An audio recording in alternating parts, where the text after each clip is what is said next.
Olá pessoal, tudo bem? Bem-vindos ao Open Banking Week. Temos aí uma semana de muito conteúdo, debates muito ricos, não só com relação ao Open Banking, mas com uma série de temas relacionados à transformação do setor financeiro e de todo o ecossistema associado. Estou muito feliz de estar não só contribuindo para a organização, mas participando desse debate. Meu nome é Davi Cunha, eu trabalho no grupo Salto Rock, que é um grupo que administra algumas marcas do setor de varejo aqui no Brasil. A principal delas é a Starbucks. E eu estou à frente dentro do Salto Rock Lab, que é o nosso braço de inovação do grupo. Estou responsável por toda uma frente de meio de pagamentos, serviços financeiros e inovação. Bom, vim hoje bater um papo com vocês sobre a transformação do setor de varejo.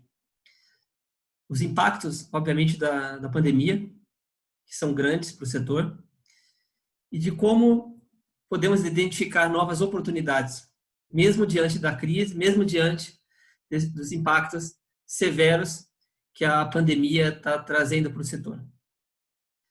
E quem me conhece sabe que eu estou conectado nesse ecossistema, nesse mundo relacionado ao Open Banking já há algum tempo. Eu fui um dos fundadores da comunidade Open Banking Brasil, que concebeu e está organizando esse evento.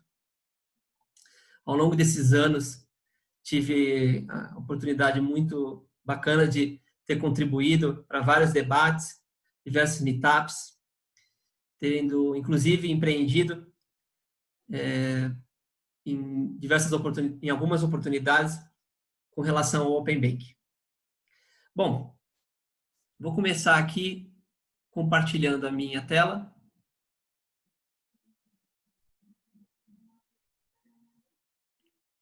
Compartilhar aqui. Bom, é inegável o impacto que a pandemia tem causado no setor. O setor do varejo é um setor que já vinha numa forte transformação e grande parte dessa transformação era impactado não só pela mudança de perspectiva, mudança de comportamento dos consumidores e também pela própria integração com serviços financeiros. Cada dia mais o varejo procurava se aproximar do consumidor e, com isso, os meios de pagamento, serviços financeiros tinham um papel fundamental na forma de aumentar esse relacionamento. E também vamos compreender um pouquinho como que esse processo de transformação vinha acontecendo e agora amplamente impulsionado pela pandemia. Bom, para a gente começar, eu trouxe aqui alguns números do impacto dessa pandemia no varejo. Sem dúvida, foi um setor dos mais, se não o mais impactado pelos efeitos do Covid. Trouxe aqui alguns números do índice Cielo do varejo. Esse primeiro slide, eu apresento o número consolidado. Esses são números do varejo total. Aqui eu já tenho incluso dados de bens duráveis, não duráveis, serviços. Então, uma visão macro de como é que está o comportamento do setor. O que a gente pode perceber quando a gente compara, e aqui os números, eu tenho um comparativo iniciando em março desse ano com 1 de março de 2019. Então, quando a gente compara com um ano atrás, a gente percebe o quanto o varejo foi impactado. E do lado esquerdo, a gente tem a curva de comportamento, né, e a gente percebe que no final de março tivemos um impacto muito forte do lockdown, né, e do fechamento das lojas. Então, chegamos até uma queda de mais de 50% do faturamento nominal aqui no Brasil. Esse índice meio que se estabilizou agora em abril, né? E tivemos uma pequena recuperação agora na primeira semana de maio. Tá?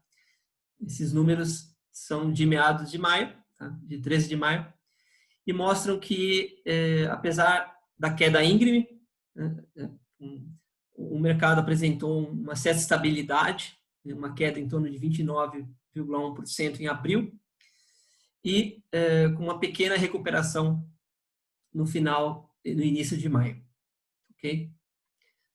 Outro número interessante que eu trago aqui, ainda do índice Cielo, é o de serviços total. O setor de serviços, sem dúvida, talvez tenha sido mais impactado por todo esse cenário de pandemia.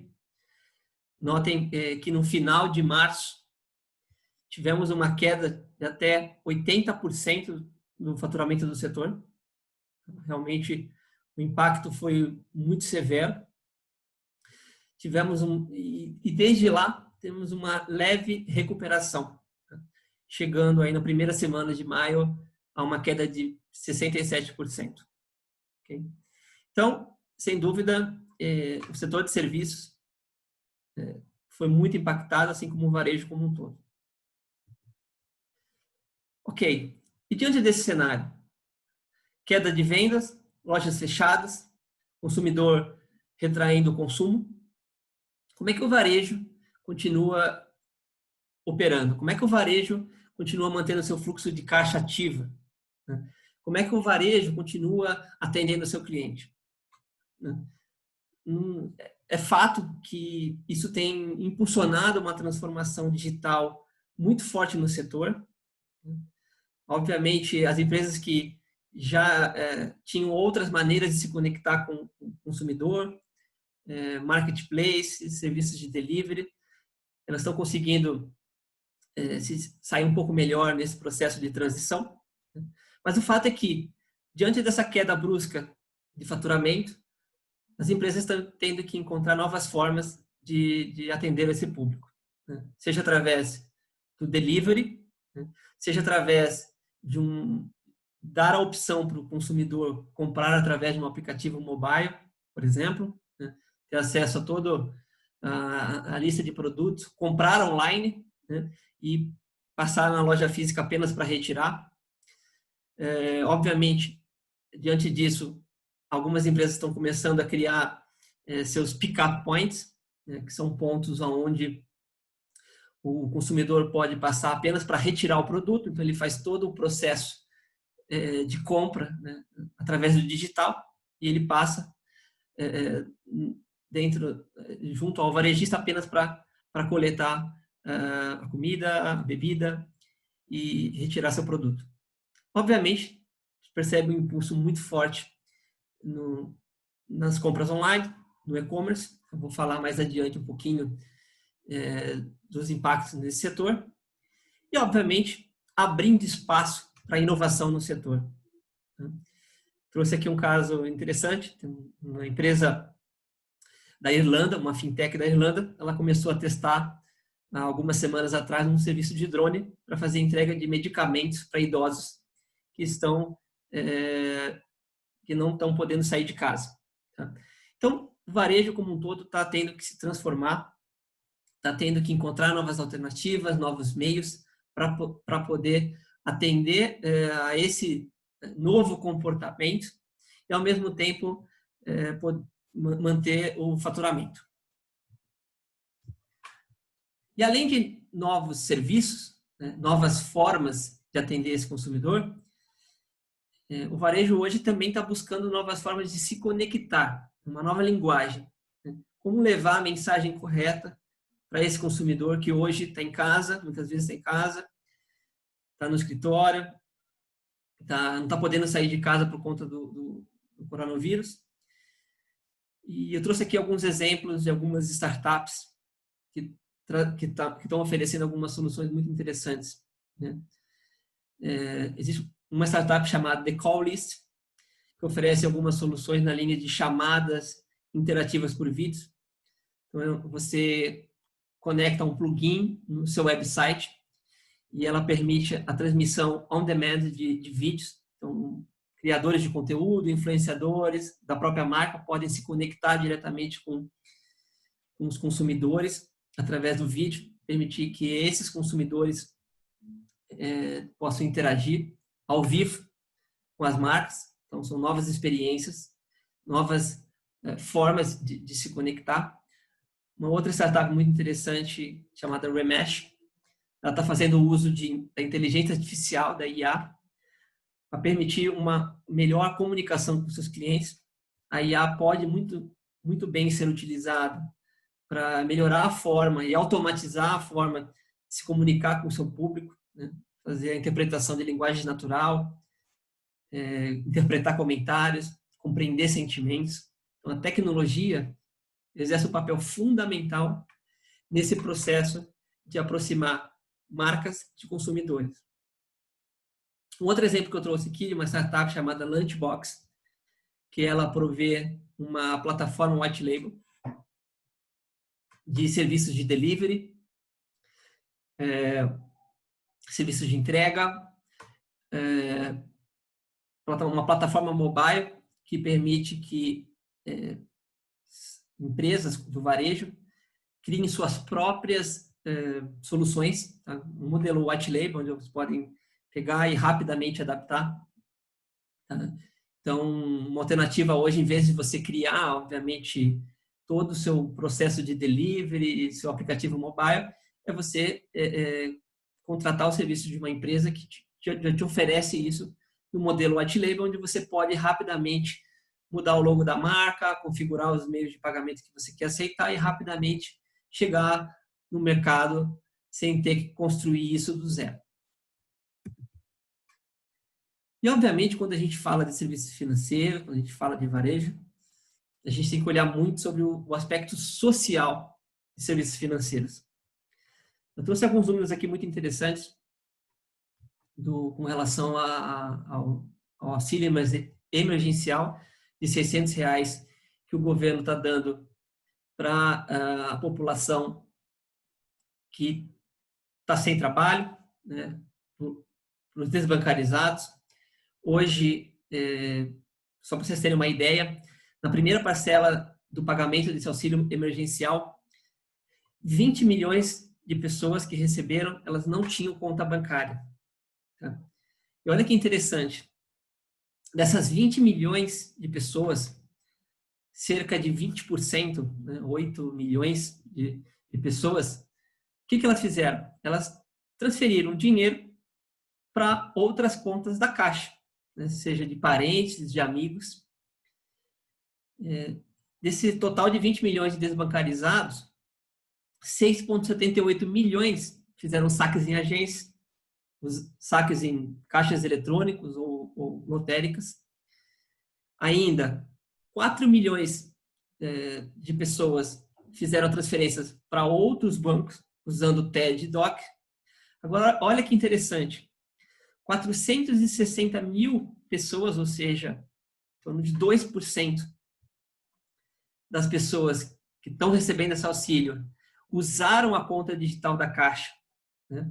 O Caixa tem para pagar, efetivamente usar essa conta para pagar contas de água, luz, telefone. Somente 452 mil pessoas pagaram boletos no app, né? E 47 mil pessoas, ou seja, menos de 0,5%, de fato optaram por receber o benefício através do cartão virtual da Caixa. O que a gente pode perceber desses números? A gente percebe que, além, obviamente, das dezenas de milhões de desbancarizados sem acesso a uma conta, o que a gente percebe é que essa população ela ainda está muito acostumada com os meios tradicionais, né? Então, sacar na agência, né? Sacar nas caixas lotéricas, fazer uma transferência para um outro banco, né? E muitas vezes elas não fazem, não utilizam, né, de fato, o benefício, né, que uma conta digital, por exemplo, o benefício da digitalização pode oferecer. Né? O próprio PicPay fez um trabalho muito interessante. Né? Hoje você pode incorporar o cartão da Caixa Tem e transferir o dinheiro desse cartão virtual da Caixa para a conta da PicPay. Obviamente, tendo acesso ao wallet da PicPay, ela é uma forma do cliente usar esse benefício, né, para pagar de outras formas. Então, apesar do rápido processo de abertura de contas, né, e a gente tem que parabenizar o trabalho da Caixa em realmente ter alcançado esse público com essa velocidade, mas o que a gente percebe que tem um desafio muito grande ainda, né, de fazer com que essas pessoas, né, esses desbancarizados, de fato, utilizem e saibam, de fato, se beneficiar de serviços financeiros. A gente percebe a necessidade de dar um passo além, né? Então, o processo de inclusão, ele também deve considerar a educação financeira, né?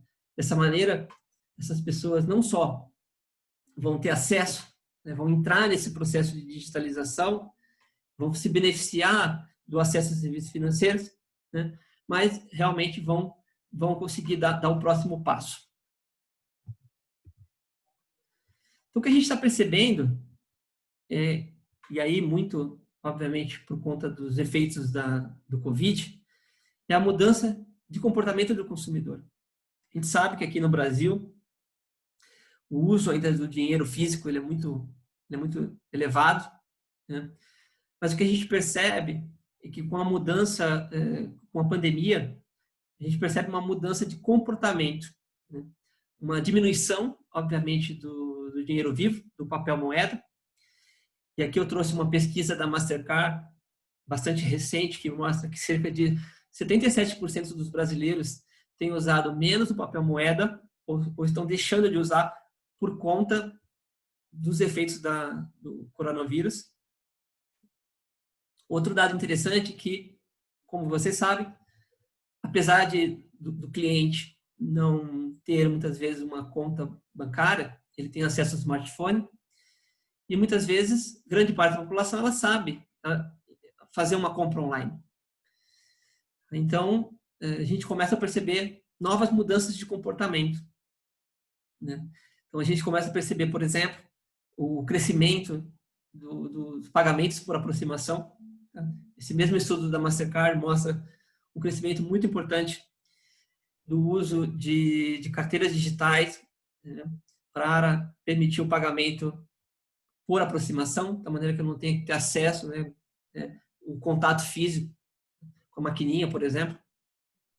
E daí a gente começa a perceber novas oportunidades, né? Então, o crescimento do e-commerce, do online, traz oportunidades para ampliar a aceitação.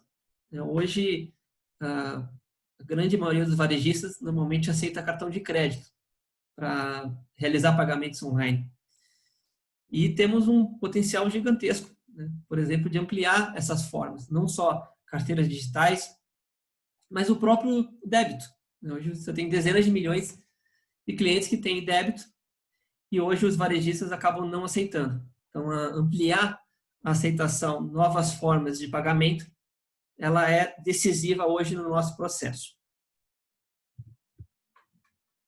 E a pergunta que não quer calar, o celular, será que ele vai passar a ser o nosso novo cartão? O que a gente percebe é que o avanço, né, do uso das carteiras digitais, não só pelo efeito da pandemia, mas isso já vinha acontecendo. Um estudo aqui da FIS, né, do Global Payment Report, ainda de 2018, mas que mostrava já que aproximadamente 3% dos pagamentos na época já eram feitos pelas carteiras digitais, né, e cerca de 13% dos pagamentos online, isso no Brasil. Obviamente, isso deve ter crescido nesse período, e agora, com os efeitos do coronavírus, a tendência é que o uso de carteiras, né, deva aumentar muito. Obviamente, o QR Code é uma forma inovadora de você realizar pagamentos contactless, né? E segundo o estudo da revista, apresentado pela revista Isto o QR Code é uma das formas de pagamentos que mais cresce no mundo, né? Quase 2 vezes a média de outras formas de pagamento. Claro, a gente tem grandes referências lá fora, né? Na China, que praticamente saiu do processo bancário tradicional e foi direto para o uso das carteiras digitais. No caso da China, você tem lá o Alipay, né, e o WeChat, que praticamente dominam o mercado, e lá grande parte dos pagamentos é feito via QR Code. O que a gente percebe também com esse processo de pandemia é o crescimento muito forte dessas novas formas inovadoras de pagamento, né? Um estudo aqui também da Mastercard que mostra que somente nesse período cerca de o pagamento por aproximação cresceu em torno de 4 vezes, um crescimento bastante forte. E, obviamente, toda vez que a inovação chega, o consumidor acaba tendo acesso a uma nova experiência, a tendência é que ele continue utilizando aquela e se beneficiando daquele novo formato mais inovador, daquela nova experiência. Então, esse estudo mostra que 75% dos brasileiros pretendem continuar a utilizar essas formas de pagamento contactless. Obviamente, a gente tem ainda alguns desafios, né, com relação ao contactless, né, e ainda com relação ao período que a gente vive de pandemia, né. Hoje, para você poder fazer um pagamento contactless sem precisar colocar a senha, o valor máximo aceito é, se não me engano, R$50. As instituições, as bandeiras, elas estão trabalhando hoje, a indústria de cartões está trabalhando para poder ampliar esse valor, né? Sair de R$50 para algo em torno de 100 a 120. Tá? Com isso, a gente consegue ampliar a quantidade, ampliar de forma muito forte a quantidade de pagamentos que eu consigo realizar sem ter o contato, né? sem ter que digitar ali o código ali no PIN-PAD, por exemplo. Então, isso deve ajudar a ganhar ainda mais aceitação, né? Ainda mais no momento que a gente vive hoje.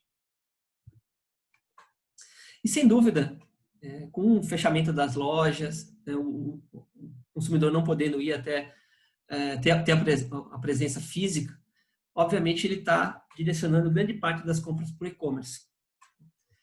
As compras online, o e-commerce está, de fato, tendo um crescimento muito forte, né, diante desse novo contexto.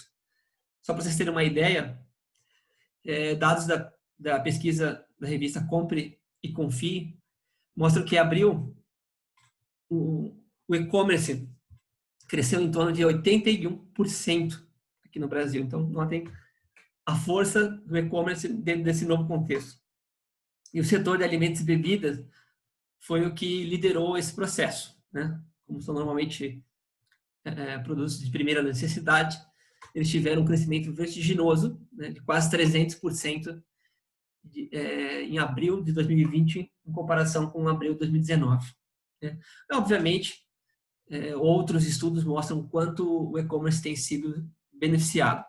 Né? O Dia das Mães, o estudo do e-commerce Brasil, mostra que o faturamento no Dia das Mães do e-commerce aumentou 117%. Tá? E um outro estudo aqui que eu trouxe da McKinsey mostra que o e-commerce, no geral, né, pós-Covid, cresceu mais de 62%. Então, notem que a mudança do consumidor. Né? O consumidor, de fato, ele está, como ele não, muitas vezes ele não pode, ele tem difícil acesso, não pode sair de casa, ele vai, obviamente, seguir na direção do digital. Então, o processo de transformação digital tem sido muito forte no setor como um todo. Obviamente, quando a gente pensa no varejo, quando a gente fala em transformação digital do setor, o setor de pagamentos, como um todo, os meios de pagamento, eles são diretamente impactados. Então, as empresas estão buscando, de forma muito forte, novas formas de chegar até o consumidor. Né? Poxa, já que o consumidor ele não pode vir até a loja, não pode pagar, vir até a presença física, então eu preciso chegar no consumidor. Então, novas formas de pagamento, a gente percebe um crescimento muito forte da modalidade de link de pagamento. O link de pagamento é uma opção que já existia antes do Covid, da pandemia, mas que teve um boom e um impulso muito forte por conta do que tem acontecido. Então, o link de pagamento é uma forma onde o varejista cria um link, né? Ele entra com as informações do produto que ele quer vender, o valor, as informações do cliente, ele gera um link de pagamento que serve para aquela compra, ou ele pode ser... Existem algumas opções também de pagamento recorrente, mas então, com esse link, ele vai até a rede social, ele vai até o WhatsApp, ele vai até o Facebook e ele vende, né? Então, basta o consumidor clicar naquele link e ele abre uma tela, né, com as opções de pagamento, ele entra, seleciona se quer pagar em crédito ou débito e conclui a compra, né? Claro que as formas de pagamentos aceitam, isso variam de adquirente para adquirente. Tá?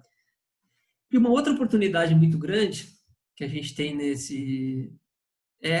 como eu já falei anteriormente, ampliar as formas de aceitação.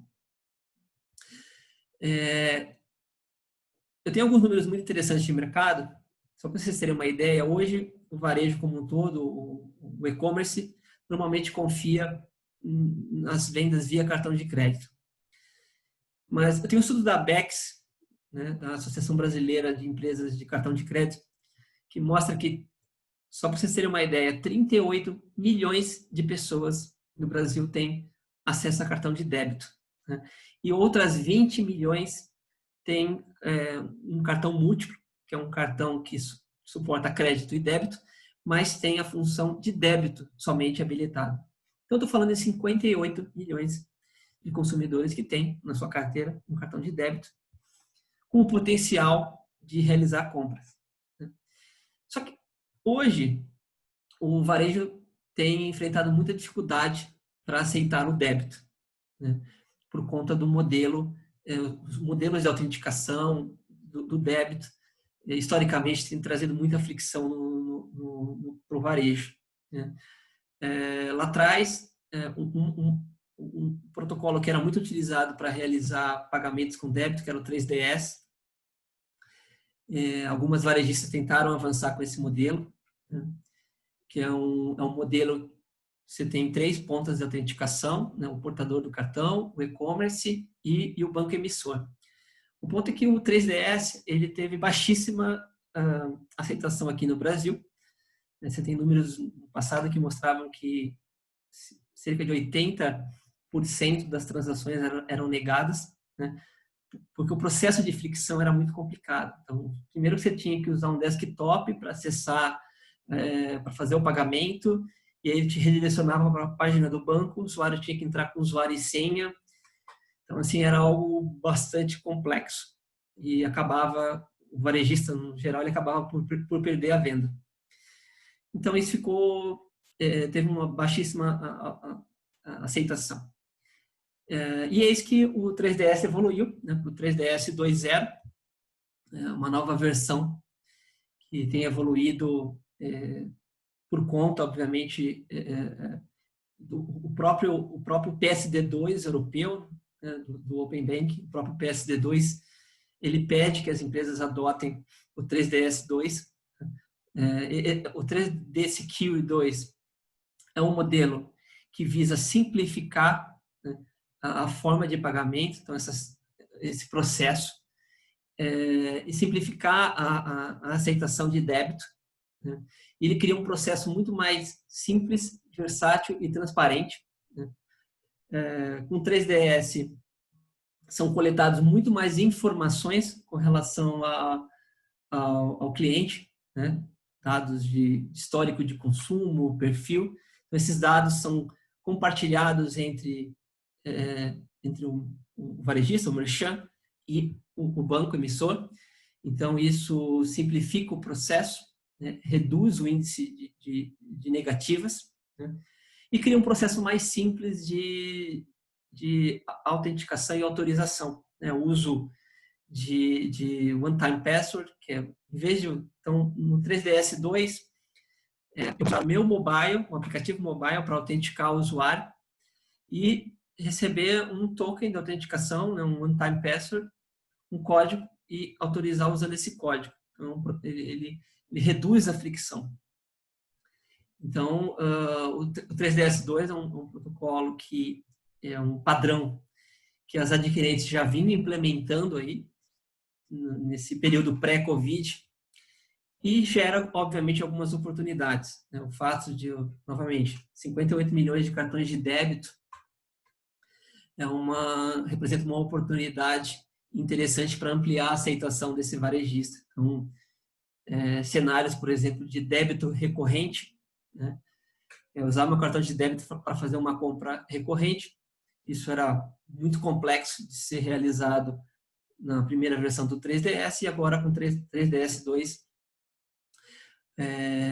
temos uma oportunidade, obviamente, de ampliar esses serviços. Tá? Então, notem que o mercado como um todo está se transformando. Eu vou falar agora, mais adiante, do Pix, né, pagamentos instantâneos, que também vai representar uma oportunidade muito grande para o setor financeiro e para o varejo. Mas a gente não pode esquecer que serviços ou cartões, o próprio débito está disponível. O uso de vouchers, né?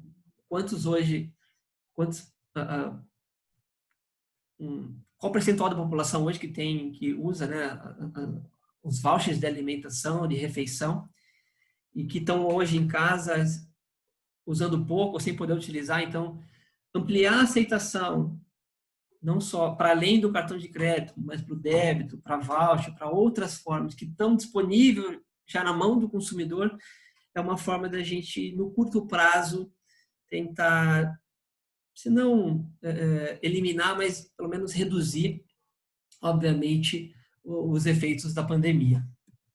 Né? E, claro, quando a gente fala em transformação do setor financeiro, quando a gente fala em transformação de meio de pagamento, não podemos deixar de falar de pagamentos instantâneos.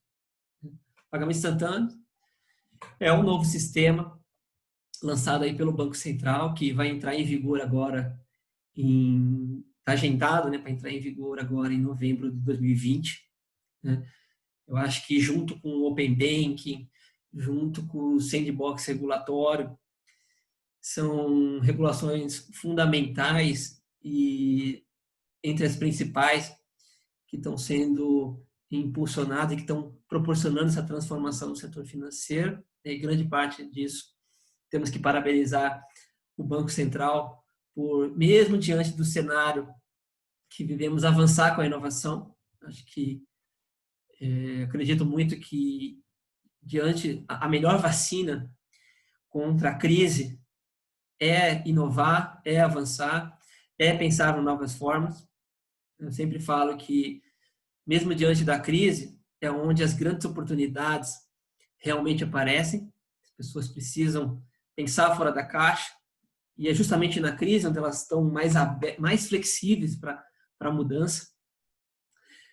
E o sistema de pagamentos instantâneos realmente representa uma promessa de grande transformação aí para o setor. Ele vai permitir fazer transferências, pagar contas praticamente em tempo real, coisa de poucos segundos. Né?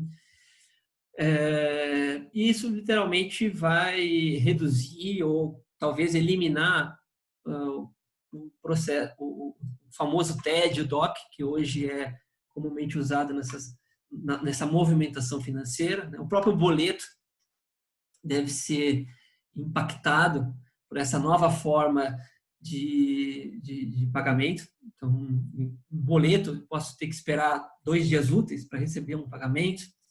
No TED, eu tenho que esperar, dependendo do horário que eu faço o DOC ou TED, eu vou receber isso só no próximo dia útil, isso é importante. Com o Pix, não. Eu vou 24 horas por dia, 365 dias do mês, poder realizar a transação. Né? Obviamente, isso liquidada pelo Banco Central. Tá? O Banco Central é o agente que vai garantir essa movimentação de maneira segura e transparente. Tá? E o Pix promete realmente transformar o setor, seja provendo benefícios, né? Reduzindo custos de transação financeira. Né? Hoje, quando a gente vê uma TED, um DOC, né? Alguns bancos cobrando mais de R$10 uma TED, isso deve cair de forma vertiginosa com o Pix. Né? Então, além da disponibilização imediata de recursos, né? A gente, por ser um processo amplamente automatizado, sério e dinâmico, isso deve permitir automatizar processos, simplificar o processo de conciliação financeira. Né? Imagina hoje quando eu tenho que aceitar vários tipos de pagamento, cartão de crédito, esperar o retorno do cartão, processo de chargeback. Então, tudo isso fica muito mais simples com o Pix. Então, isso deve simplificar muito o processo de conciliação financeira, né? Gestão de fluxo de caixa. Isso, nesse momento de crise que vivemos, ele é fundamental. Então, o Pix também deve contribuir para simplificar o processo de checkout, né, um varejista, por exemplo. Deve ser muito mais rápido, simples, né, e, por que não, seguro. E o Pix é uma marca criada pelo Banco Central e, basicamente, hoje ele tem 4 formas de funcionamento. Né, uma baseada no pagamento usando o QR Code dinâmico, que é um QR Code que eu vou criar dinamicamente para cada tipo de transação, para cada nova transação de pagamento, eu vou ter um novo QR Code. Eu tenho um QR Code estático, que é um QR Code que tem as informações ali do comprador, do vendedor, e eu vou poder usar ele durante várias transações. E, claro, o Pix tem um conceito de chave de endereçamento, né? Então, eu vou poder identificar o comprador e o vendedor usando o CPF, e-mail ou telefone. E a quarta forma de aceitação do Pix, né, do funcionamento do Pix, é a inserção manual de dados. Bom, então, o Pix vai ser realmente, ele entra agora em vigor em novembro e vai representar uma oportunidade muito grande, né, de a gente transformar o setor financeiro, né, não só para pagamentos em tempo real, né, então transferir de uma conta A para a conta B, mas vai gerar novas oportunidades aí, né? Vou poder pagar uma conta de água, de luz, usando o Pix, né, sem precisar, simplificando o processo, sem ter que criar convênios com instituições financeiras, que hoje é um processo que acontece com mais frequência.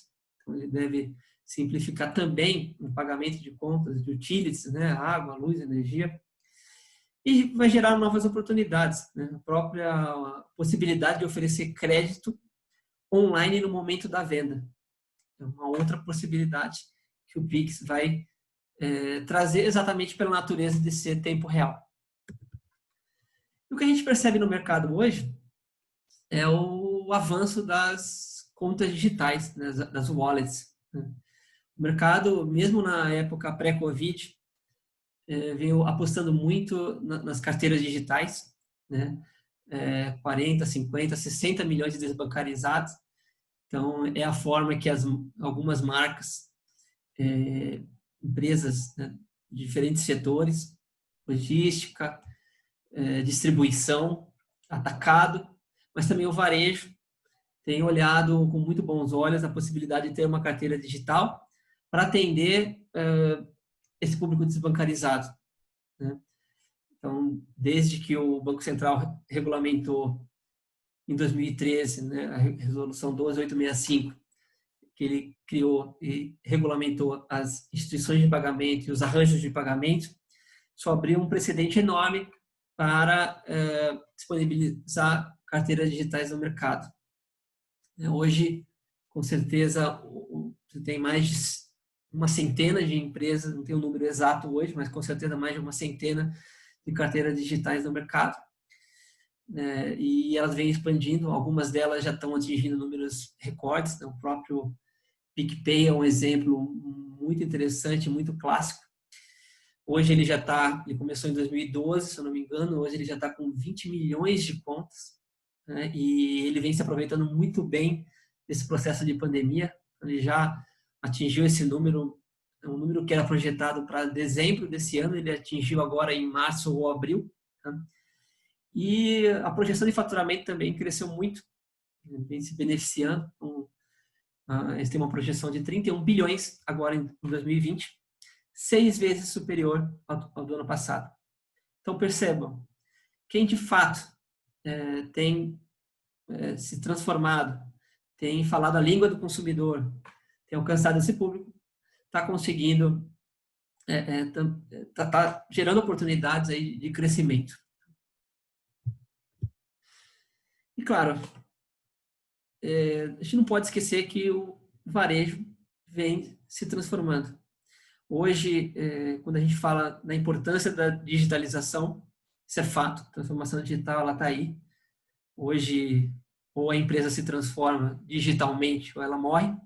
Essa frase, cada dia ela ganha mais força. Mas a gente não pode esquecer que a loja física tem um papel muito importante, né, nesse processo. Elas não vão deixar de existir, né? Apenas o papel e a forma delas vem se transformando, tá? Então, quando a gente fala que o varejo é digital, significa que o varejo ele vai um passo além de ser omnichannel. Então, hoje não é mais uma questão apenas de atender o cliente no mobile, atender no físico, atender no e-commerce, tá?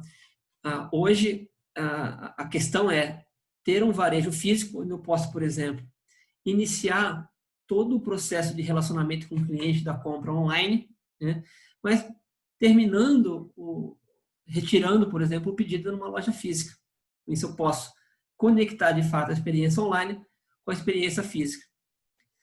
Então, é muito mais do que omnichannel. É uma experiência realmente integrada, né? Fazendo parte dessa experiência única do consumidor. Então, o que a gente percebe são os desafios, obviamente, que essas lojas físicas vão ter que ser repensadas para ir além, né, de vender só produtos, mas de realmente conectar a experiência do consumidor com a experiência online. Então, quando a gente fala que o varejo é físico, significa que o físico também está presente. Então, novas formas de, por exemplo, habilitar um pick-up, então eu fazer toda a compra online e passar na loja apenas para pegar o produto e retirar o produto, tá? É uma nova forma que está ganhando muita força, né, por conta do Covid. Então, em vez de eu ter que ficar dentro da loja consumindo o produto, uma forma inteligente eu fazer toda a compra pelo mobile, né, toda a experiência mobile, e simplesmente, quer dizer, e passar na loja para fazer o pick-up, retirar o produto.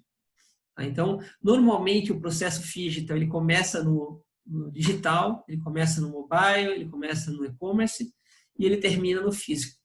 Mas existe um caminho contrário também, né? Existem casos como, por exemplo, das guide shops, né? Um exemplo típico é a rede Amaro, onde o usuário também pode experimentar o produto, ver o produto na loja física, comprar e receber esse produto dentro da loja. Então, temos um estudo aí da adquirente Adyen, que mostra que isso de final de 2019 mostra que representa que esse processo de comprar online e retirar na loja representa uma oportunidade de mais de 307 bilhões de dólares. E por incrível que pareça, esse processo de integração digital e físico acaba resultando em maiores vendas. E claro, né, um modelo que tem evoluído muito hoje são os modelos de marketplace e plataformas digitais, né? Muitas vezes a pequena empresa, o autônomo, o MEI, não tem condições de criar uma plataforma, criar um website, integrar com plataformas de entrega. Então, uma forma é se juntar a um marketplace de mercado, né, uma plataforma. Então, em vez de eu posso pegar a minha loja ou anunciar essa loja no marketplace, né? Um exemplo clássico aí é a Magazine Luiza, que, se eu não me engano, no final de março, começo de abril, lançou essa plataforma no mercado, simplificando muito o onboard, né? Ou seja, integrar de forma rápida esses vendedores na plataforma e, obviamente, permitindo que esse vendedor se beneficie de uma grande marca para vender produtos através de novos canais, né? Divulgar lojas virtuais de pessoas físicas nesse marketplace, né? Permitir usar os benefícios da plataforma, entregas, sem ter que contratar uma empresa especializada para fazer delivery. Então, o avanço do marketplace das plataformas digitais é uma forma extraordinária de permitir que as pequenas, médias empresas, os MEIs, possam vender seus produtos e alcançar novos públicos de uma forma rápida e sem ter grandes custos. E, obviamente, o que a gente percebe nesse processo todo de pandemia é um aumento muito forte dos crimes cibernéticos. Problemas de cibersegurança, eu diria que já é um problema praticamente crônico. Ele já vem aumentando muito. Tem um estudo aqui da ClearSale, que é uma empresa especializada em antifraudes, de 2019, que já mostrava que o aumento vertiginoso, de mais de 45% de tentativas de fraude, né? Mais de 36,5% de aumento no ticket médio do valor fraudado. E o que a gente percebe é que, com o advento da pandemia, esses cyberataques vêm crescendo ainda mais, né? Um estudo aqui da empresa Checkpoint, que mostra que somente com o advento do coronavírus, houve um crescimento de mais de 30%, para vocês terem uma ideia, na quantidade de fraudes cibernéticas. Então, esse é um ponto que tem que estar no radar dos varejistas. Hoje, obviamente, com a ampliação de novas formas de aceitação, deve-se pensar, obviamente, em manter os sistemas seguros. Então, a questão da fraude é algo que tem que ser muito bem estruturado pelo varejista.